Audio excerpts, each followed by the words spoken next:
الرحیم اللہم صلی علی محمد وعلی آل محمد کما صلیت علی ابراہیم وعلی آل ابراہیم انک حمید مجید اللہم بارک علی محمد وعلی آل محمد کما بارکت علی ابراہیم وعلی آل ابراہیم انک حمید مجید عن عبداللہ ابن عمر رضی اللہ عنہما قال اصاب عمر رضی اللہ عنہ ارضا بخیبر فأتى النبی صلی اللہ علیہ وسلم يستأمره فيها فقال يا رسول الله إني أصبت أرضا بخيبر لم أصب مالا قط هو أنفس عندي منه فقال إن شئت حبست أصلها وتصدقت بها قال فتصدق بها عمر رضي الله عنه أنه لا يباع أصلها ولا يورث ولا يوهب فتصدق بها في الفقراء وفي القربى وفي الرقاب وفي سبيل الله وابن السبيل والضيف لا جناح على من والله أن يأكل منها بالمعروف ويطعم صديقا غير متمول مالا متفق علیہ۔ حضرت عبداللہ ابن عمر رضی اللہ تعالیٰ عنہما بیان فرماتے ہیں کہ حضرت عمر رضی اللہ تعالیٰ عنہ کو خیبر کی ایک زمین ملی تو انہوں نے جناب نبی کریم صلی اللہ علیہ وسلم کی خدمت میں حاضر ہو کے اس زمین کے بارے میں آپ سے مشورہ کیا تو آپ صلی اللہ علیہ وسلم نے فرمایا انہوں نے فرمایا کہ اے اللہ کے رسول صلی اللہ علیہ وسلم مجھے خیبر میں ایک زمین ملی ہے، مجھے اپنے نزدیک اس سے زیادہ عمدہ مال کبھی نہیں ملا۔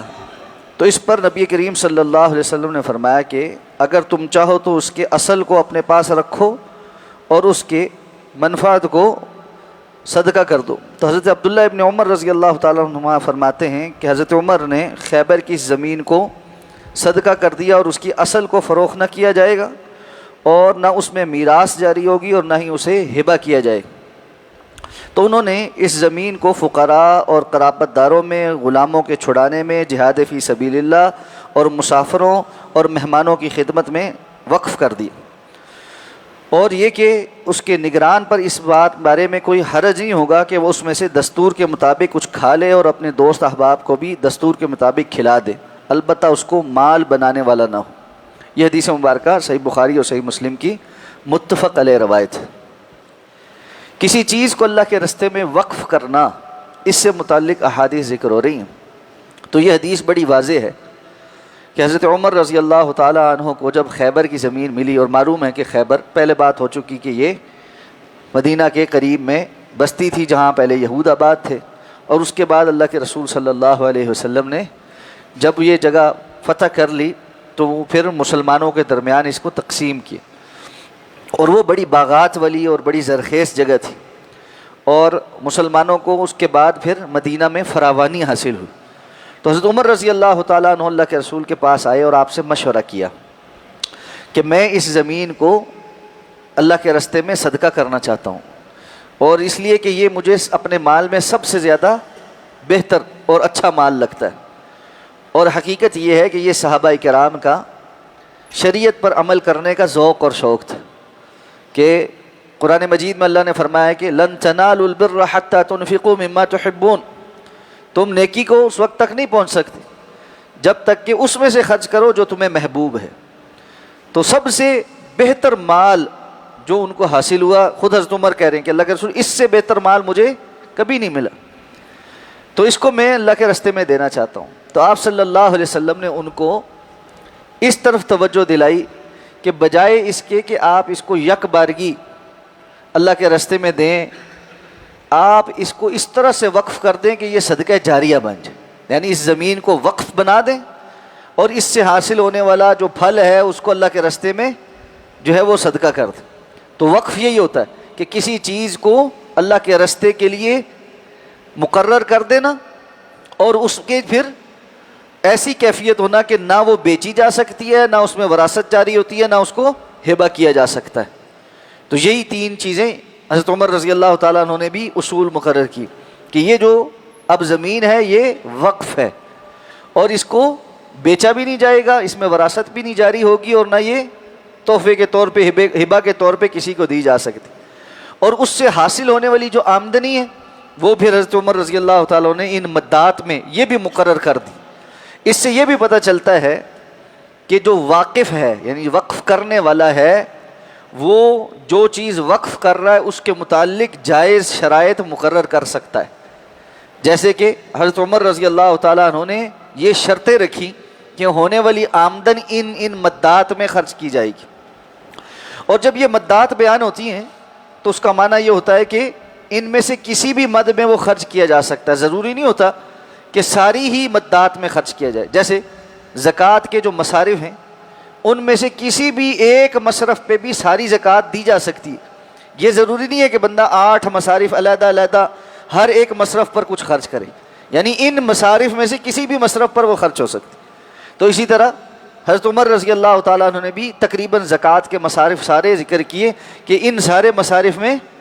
یہ جو مال ہے جو اس کی آمدن ہے وہ خرچ ہو. اور پھر ایک اور اضافی شرط بھی لگے کہ جو اس کا انتظام و انصرام سنبھالے گا وہ اس میں سے عرف کے مطابق معروف طریقے سے کھا سکتا ہے اور اپنے مہمانوں کو بھی کھلا سکتا ہے. یہاں اس روایت میں تو تفصیل نہیں ہے، دوسری روایت میں تفصیل ہے کہ حضرت عمر رضی اللہ تعالیٰ عنہ نے اپنی بیٹی حضرت حفصہ رضی اللہ تعالیٰ عنہ کو اس وقف کا انچارج مقرر کیا، ذمہ دار بنائے کہ اس کے آمدنی جو آئے گی اس کا حساب کرنا اور پھر اس کو آگے ان مدات پر خرچ کرنا اس کی ذمہ داری حضرت حفصہ کی ہوگی.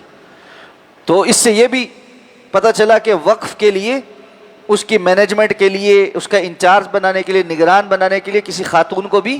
مقرر کیا جا سکتا ہے. حضرت حفصہ رضی اللہ تعالیٰ عنہ حضرت عمر کی بیٹی رسول اللہ صلی اللہ علیہ وسلم کی زوجہ محترمہ ہے، ام المومنین، تو وہ اس کی انچارج تھی. اور پھر یہ بھی کہ چونکہ وہ اس نگرانی پر مقرر ہوں گی، ذمہ داری ہے اس پر، ان کے وقت بھی لگے گا، اخراجات بھی ہوں گے، تو وہ اس میں سے جائز طریقے سے لے سکتی ہیں. اور اپنے مہمانوں کو بھی، چونکہ اس میں ایک مد یہ بھی ہے کہ مہمانوں کا اکرام کر، تو اپنے مہمانوں کو بھی اس سے انٹرٹین کر سکتی ہیں. لیکن ایسا نہ ہو کہ وہ اس کو مال بنا رہی ہوں، یعنی اس سے اتنا لے رہی ہوں کہ جو ان کے پاس ذخیرہ ہو رہا ہو اور سیونگ کے نام پر وہاں رکھا جا رہا ہو. نہیں، اس کو مال نہیں بنایا جا سکتا بلکہ خرچ کیا جائے گا. یہ اس لیے شرط لگائی تاکہ مال اللہ کے رستے میں جہاں جہاں جو مدات ہیں ان پہ خرچ ہو جائے. یہ نہیں کہ بچت کے نام پہ رکھا ہی جا رہا ہے اور وہ بڑھتا ہی جا رہا ہے. یہ درست طریقہ کار نہیں. ہمارے ہاں ایک عجیب سلسلہ ہے، حکومتوں نے یہ نیا سلسلہ بنایا، زکوٰۃ کاٹتی ہیں اور اس کے بعد زکوٰۃ منافع فنڈ بنائے.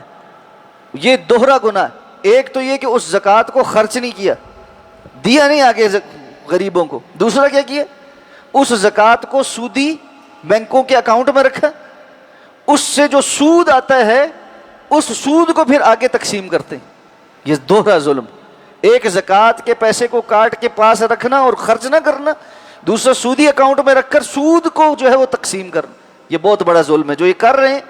وہ بہت بڑے گناہ کے مرتکب. تو اس لیے حضرت عمر نے یہ شرط لگائی کہ اس کو مال نہیں بنا سکتے، یعنی سیو کر کے نہیں رکھ سکتے. جو مال آیا ہے اس کو خرچ کر دیں ان مدات میں سے جس مد میں ضروری. اسی طرح اس مد میں ایک مد، باقی تو معروف مدات ہیں، لیکن ایک مد حضرت عمر رضی اللہ تعالیٰ رکھی، مہمان کا اکرام، ضیوف. یہ ایک بڑی اہم مد ہے. ہم اصل میں اس سے بہت غافل ہوتے جا رہے. رسول اللہ صلی اللہ علیہ وسلم کی دوسری حدیث آپ نے فرمایا، من کان یؤمن باللہ والیوم الآخر فلیکرم ضیفہ. جو بندہ اللہ پر اور آخرت پر ایمان رکھتا ہے اس کو چاہیے کہ اپنے مہمان کا اکرام کرے. تو اگر بندے نے اللہ کے راستے میں کچھ پیسہ یا کوئی چیز وقف کر رکھی ہے تو اس میں اس کو اس مد کو بھی داخل کرنا چاہیے کہ میرے پاس جو مہمان آئیں گے ان کا اکرام کرنا اور ان کو اچھے طریقے سے عزت کے ساتھ کھانا پینا جو ان کی ضروریات ہیں اس کو پورا کرنا. یہ بڑا اہم معاملہ ہے. اور اللہ کے فضل سے والد محترم نے اس بات کا اہتمام یہاں مرکز میں کیا تھا اور آج بھی یہ جاری کہ ہمارے پاس مہمان خانہ، اور مہمان خانے میں پورے پاکستان سے آنے والے جماعت کے احباب دوست جو کسی کام کے سلسلے میں آئے ہیں، کسی بھی وجہ سے آئے ہیں، وہ آ کے ٹھہرے بھی، اور اگر ان کو کسی بھی قسم کی اور موقع ہے، کھانے کا ٹائم ہے، کھانا پیش کیا جائے، اور مہمان نوازی کا جو وقت ہے اس پر وہ مہمان نوازی ان کی جائے. تو یہ اہم معاملہ ہے. اس طرح کے معاملات میں اجتماعی صورت میں بھی اور انفرادی صورت میں بھی ہم سب کو توجہ دینی چاہیے کہ مہمان کا اکرام کرنا اور اس کے لیے پھر اپنے مال میں سے کچھ وقف کرنا۔ اللہ تعالیٰ مجھے اور آپ کو عمل کرنے کی توفیق عطا فرمائے۔ یہ ایک بھائی تشریف لائے ہوئے ہیں، ان کے پاس تصدیقات موجود ہیں، مولانا حنیف ربانی صاحب نے ان کی تصدیق کی ہے، اور یہ فالج کی وجہ سے بیمار ہیں، خود گفتگو بھی نہیں کر سکتے، ان کے ساتھ تعاون کریں، اللہ تعالیٰ سب کو محتاجی سے محفوظ فرمائے۔ سبحانک اللہم و بحمدک، نشہد ان لا الہ الا انت، نستغفرک و نتوب۔